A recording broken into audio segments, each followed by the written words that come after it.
Catherine McEwen, Medvedji objem.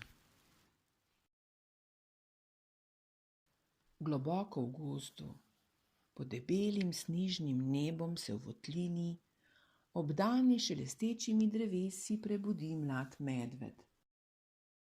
Ko vdihne zimski zrak, se zave, da se mora pripraviti na mrzle dni, ki ga čakajo.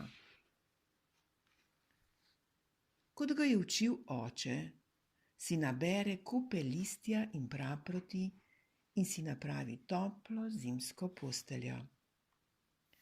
In kot ga je učila mama, se potopi v mrzlo reko, da bi ujel debelo srebrno ribo. Nekega dne zagleda na drugi strani reke prijazno medvedko, staro prav toliko kot on. Med zmrznenim mahom in rečnimi skalami lačna medveda združita moči, da bi si razdelila plen. Ko postaja hladneje, si trebuščka polnita sočnimi jagodami, dokler nista sita. Ko se ledeno nebo stemni in se začnejo vrtinčiti in spuščati snežinke, se medveda odmajata nazaj v votlino. Zunaj je noč in mraz gre do kosti, medveda pa počivata v udobni postelji iz praproti, stisnjena v velik medvedji objem. Vso zimo medveda globoko spita. Tudi gozd počiva pod debelo puhasto snežno odejo. Potem pa nekega jutra medveda prebudi silen in čudovit zvok. Povohata zrak. Topel je in svež, po gozdu pa doni ptičje petje. Medveda mežikata v sonce in vesta, da je končno prišla pomlad.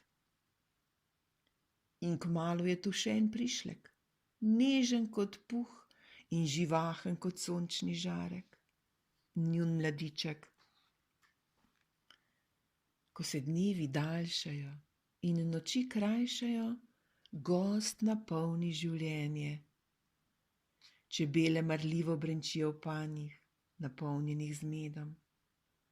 Debele srebrne ribe plavajo v reki. In ko se noči podaljšajo in dnevi skrajšajo, mladiček zbere listje, kot ga je učil oče. Ko se zrak ohladi in ga hlad ščipa v smrček, mladiček v bleščeči reki lovi ribe, kot ga je učila mama. Kot sta se nekoč starša, se zdaj tudi on nauči vsega, da bo nekega dne pripravljen na lastno dogodivščino. Ampak zdaj, ko se je vrnil sneg in ledeni veter, je čas za dolgo zimsko spanje. Udobno v votlini, na varnem do pomladi, spi mala medvedja družina, stisnjena v velik, topel medvedji objem.